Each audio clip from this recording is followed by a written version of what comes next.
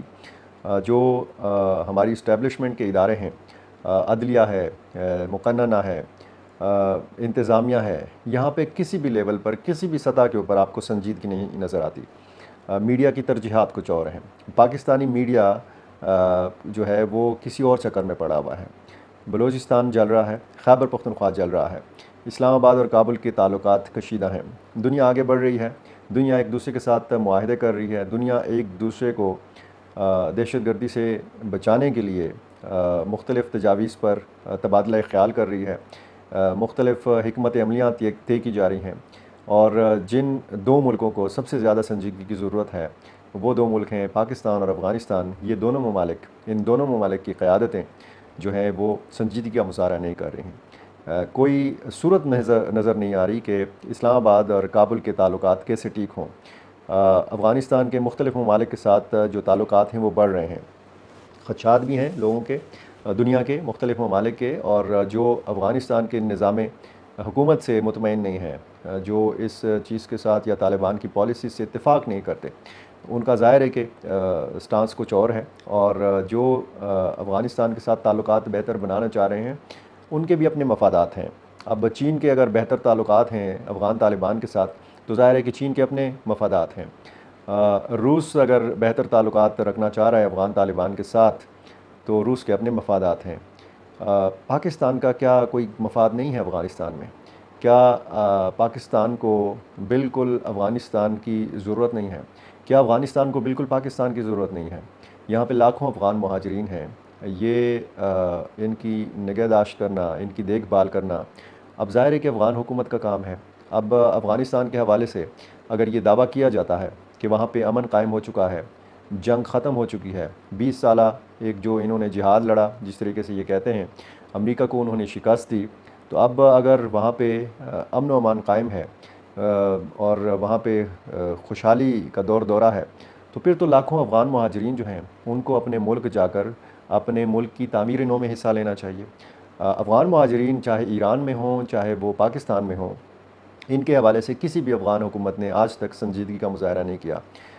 امریکہ جب براہ راست افغانستان میں موجود تھا تب بھی، اس دور میں بھی جب امریکی سرپرستی میں یہاں پہ حامد کرزئی صدر تھے، ڈاکٹر اشرف غنی صدر تھے، اس دور میں بھی افغان مہاجرین کے حوالے سے کوئی سنجیدگی کابل کی نظر نہیں آئی۔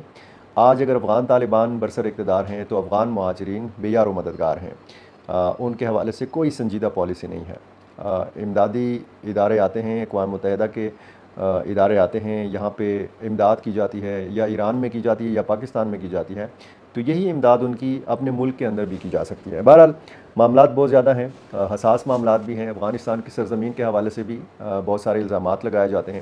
پاکستان کی طرف سے یہ الزام لگایا جاتا ہے کہ کالعدم ٹی ٹی پی جو ہے یہ اس کی قیادت افغانستان میں موجود ہے۔ افغانستان کی طرف سے یہ الزام لگایا جاتا ہے کہ داعش کے جو تربیتی مراکز ہیں یہ خیبر پختونخوا یا بلوچستان میں ہیں، یعنی پاکستان کی سرزمین کے حوالے سے افغان طالبان جو ہے یہ الزام لگاتے ہیں، اور پاکستان کی طرف سے جو الزام ہے وہ میں نے آپ کو بتا دیا۔ یہ جو الزامات کا سلسلہ ہے یہ کب تک رہے گا؟ کوئی سنجیدہ کوشش دونوں ملکوں کے مابین تعلقات کی بہتری کے لیے یہ کوشش کون کرے گا؟ یہ پہل کون کرے گا؟ یہ بیچ میں جو انا کا مسئلہ ہے یا جو الزامات ہیں یہ اگر درست ہیں تو پھر ان پر بھی بات ہونی چاہیے۔ اگر یہ الزامات درست نہیں ہیں تو اس حوالے سے بھی بات کی جا سکتی ہے، لیکن سوال یہ ہے کہ بات کرے گا کون، آگے بڑھے گا کون؟ جس طریقے سے مولانا فضل الرحمان گئے تھے اپنی جماعت کا وفد لے کر، اور کابل میں اور قندھار میں انتہائی اہم ملاقاتیں انہوں نے کی تھی، لگ رہا تھا کہ برف پگھل رہی ہے، لیکن اس کے بعد پھر ہم نے دیکھا کہ وہ معاملہ یکسر چھوڑ دیا گیا۔ الیکشن ہوئے پاکستان میں، اور مولانا فضل الرحمان جس طریقے سے کردار ادا کر سکتے تھے ان سے اس طریقے سے کام نہیں لیا گیا۔ اب جس طریقے سے یہ جو آئینی ترامیم ہیں، جس طریقے سے مولانا فضل الرحمان سے کام لیا گیا ہے، اگر پاکستان اور افغانستان کے معاملات کی بہتری کے لیے مولانا فضل الرحمان ہو یا ان جیسی کوئی دوسری جو شخصیات ہیں ان سے کیا مدد لی جا سکتی ہے، اس حوالے سے کہیں بھی کسی بھی فورم پر کوئی سنجیدگی نظر نہیں آ رہی. ہمارے سیاستدان ہوں، ہماری اشرافیہ ہو، ہمارے ادارے ہوں، ہمارا کوئی بھی فورم ہو، ہمارا میڈیا ہو، وہ یہ جو مسائل میں نے آپ کو پوری ایک تفصیل بتائی کہ کہاں کہاں پہ حملے ہوئے ہیں، کہاں کہاں پہ شہادتیں ہوئی ہیں، کہاں کہاں پہ حملے ہو رہے ہیں، اس حوالے سے کوئی فکر نہیں نظر آتی، کوئی پریشانی نظر نہیں آتی، کوئی تشویش نظر نہیں آتی. واقعہ ہوتا ہے، مذمتی بیان آ جاتا ہے، رد عمل آ جاتا ہے، افسوس کا اظہار کیا جاتا ہے، لیکن عملی طور پر کوئی جو ہے جس طریقے سے کہا جاتا ہے کہ جی فلاں واقعہ ہو گیا، ملزمان یا جو دہشت گرد ہیں ان کے ساتھ آہنی ہاتھوں سے نمٹا جائے گا. تو یہ زبانی کلامی، یہ جو بیانات کا سلسلہ ہے، یہ پاکستانی قوم سن سن کر تک چکی ہے. خصوصاً بلوچستان اور خیبر پختونخوا میں جو صورتحال ہے وہ خاصی تشویشناک ہے. پشتون قومی جرگہ کا جب انعقاد ہوا تو اس میں 60 دنوں کی ایک بات کی گئی، اور 60 دنوں کے اندر بتایا گیا کہ 2 مہینے کے اندر فوج جو ہے ہمارے علاقوں سے نکل جائے. ملیٹنٹس چاہے وہ داعش کی صورت میں ہو، طالب کی صورت میں ہو، یا کوئی اور تنظیم ہو، یہ بھی ہمارے علاقوں سے نکل جائے. اب شاید اس چیز کے رد عمل میں یہ دیکھا جا رہا ہے کہ حملوں میں تیزی آئی ہے، اور جس تواتر کے ساتھ، جس تیزی کے ساتھ حملے ہو رہے ہیں، تو خدا نہ خواستہ جب آپ یہ ویڈیو دیکھ رہے ہوں تو اس دوران بھی کہیں نہ کہیں حملہ ہو رہا ہوگا، اس کے بعد ہوگا، آدھی رات کو ہوگا، صبح سویرے ہوگا، اور پھر اگلی ویڈیو میں ہم اس واقعے یا ان واقعات کے حوالے سے بات کر رہے ہوں گے. یہ ایک سلسلہ ہے، اور میں جب یہ ترتیب بتا رہا تھا تو میری آپ یقین جانیں گنتی ختم ہو گئی. میں گن نہیں سکا، یعنی کچھ زیادہ نہیں ہے، 20-25 سے زیادہ نہیں ہے، لیکن افسوسناک واقعات ایسے ہیں. اور جس طریقے سے پولیس کو ٹارگٹ کیا جا رہا ہے، جس طریقے سے فورسز کو ٹارگٹ کیا جا رہا ہے، اور جس طریقے سے ان حملوں میں شدت آئی ہے. پہلے ہم یہ سنتے آ رہے تھے کہ جی پبلک پلیسز پر حملے ہوتے ہیں ملیٹنٹس کی طرف سے. آج بھی ہم دیکھ رہے ہیں کہ مسجد کو نشانہ بنایا گیا، لیکن چونکہ وہاں پر ایک سیکنڈ لیفٹیننٹ موجود تھے اور شاید وہی ٹارگٹ تھے، تو لکی مروت میں، سرائے نورنگ میں انہی سیکنڈ لیفٹیننٹ کو، عارف اللہ کو نشانہ بنایا گیا. پولیس پر حملے مسلسل جاری ہیں، پولیس کی گاڑیوں کو نشانہ بنایا جا رہا ہے، اور پولیس تھانوں کو نشانہ بنایا جا رہا ہے. ملیٹنٹس جو ہیں یہ اب 1-2 کی تعداد میں نہیں آتے. جس طرح ایک شدت پسندی کی پہلی لہر تھی، اس میں ہم دیکھتے تھے کہ بہت زیادہ تعداد میں لوگ آتے تھے اور حملہ آور ہوتے تھے. اب آپ کوہاٹ کی بات کریں، یا آپ بات کریں لکی مروت کی، آپ بات کریں بنو کی، ٹانگ کی آپ بات کریں، ڈیر اسماعیل خان میں جو افسوسناک واقعہ ہوا ہے اس کی بات کریں، ضلع خیبر کی آپ بات کریں، پشاور کے گرد و نواح کے علاقوں کے جو واقعات ہیں اس پر آپ روشنی ڈالیں، تو آپ کو لگتا ہے کہ، اور باجوڑ میں جو واقعات ہو رہے ہیں، اس طرح مالاکنڈ میں جو واقعات ہو رہے ہیں، لگتا یہ ہے کہ خیبر پختونخوا کے طول و عرض میں ایک منظم طریقے سے حملے جو ہیں یہ شروع کیے گئے ہیں، اور سنجیدگی کہیں بھی نظر نہیں آ رہی. ایک واقعہ آج ہوا، قیدیوں کی وین پر کہا گیا کہ جی حملہ کیا گیا ہے. پی ٹی آئی کے لوگوں نے حملہ کیا، یہ وفاقی وزیر اطلاعات عطا تارڑ نے الزام لگایا، اور پھر ان قیدیوں کو چھڑانے کی، فرار کرانے کی کوشش کی گئی. بتایا گیا ہے کہ کوئی 80 سے زیادہ یہ قیدی تھے، جن میں جو جتنے بھی لوگ کہتے ہیں کہ فرار ہوئے، ان سب کو دوبارہ گرفتار کر لیا گیا ہے. ان میں 2 پارلیمنٹیرینز جو خیبر پختونخوا اسمبلی کے ممبران ہیں، کابینہ کا حصہ ہیں، ملک لیاقت اور انور زیب جو باجوڑ سے منتخب ہوئے ہیں. یہ بتایا گیا ہے ملک لیاقت کے ایک صاحبزادے کو بھی گرفتار کیا گیا ہے. وزیر اعلیٰ خیبر پختونخوا علی امین گنڈاپور نے اس واقعے کو ڈرامہ قرار دیا ہے حکومت کا. اور جو ویڈیوز سوشل میڈیا پر آ رہی ہیں، ان میں کچھ ویڈیوز ایسی ہیں کہ جو تحریک انصاف کے کارکنوں نے خود بنائی ہیں. خصوصاً ضلع پشاور پی ٹی آئی کے جو صدر ہیں عرفان سلیم، انہوں نے کچھ ویڈیوز بنائی ہیں. اور ایک ویڈیو یہ ایسی بھی سامنے آئی ہے کہ اس میں باقاعدہ کچھ لوگ جو ہے پتراؤ کر رہے ہیں قیدیوں کی ان وین کے اوپر، فائرنگ کر رہے ہیں باقاعدہ. تو اس ویڈیو سے وہ جو عطا تارڑ کی بات ہے اس کو تھوڑی بہت تقویت ملتی ہے. بہرحال یہ ایک دوسرا نیا سلسلہ شروع ہے، اور کچھ لوگ کہہ رہے ہیں کہ یہ 9 مئی کی طرح کا کوئی دوسرا ایک ڈرامہ ہے. بہرحال یہ تحریک انصاف کی طرف سے کہا جا رہا ہے. اس واقعے کے تناظر میں ایک بار پھر یہ کہا جا سکتا ہے کہ وفاقی حکومت اور خیبر پختونخوا حکومت کے تعلقات میں مزید کشیدگی پیدا ہوئی ہے. بشرا بی بی جب اڈیالہ جیل سے رہا ہوئیں تو وہ سیدھا پہنچی پشاور. وزیر اعلیٰ ہاؤس کی انیکسی میں وہ رہائش پذیر ہیں، اور اس حوالے سے اب طرح طرح کے تبصرے کیے جا رہے ہیں۔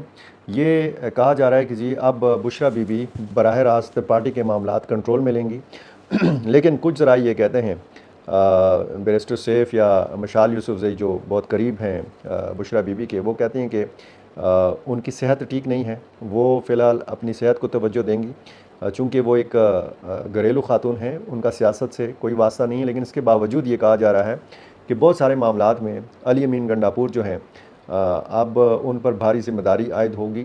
جو بھی فیصلہ ہوگا، ظاہر ہے کہ علی امین خان گنڈاپور پہلے قیادت کرتے تھے، جو بھی احتجاج ہوتا تھا پہلے فیصلہ لیا جاتا تھا اڈیالہ جیل میں عمران خان سے، اب ہو سکتا ہے کہ بہت سارے فیصلوں کی منظوری براہ راست بشریٰ بی بی کی طرف سے آنا شروع ہو جائے۔ تو میڈیا میں اس طرح کی باتیں بھی کی جا رہی ہیں، اس معاملے پر تبصرے کیے جا رہے ہیں کہ یہ علی امین گنڈاپور کے لیے بد شگون ہے یا نیک شگون ہے بشریٰ بی بی کی پشاور میں یا وزیر اعلیٰ ہاؤس کے اندر موجودگی۔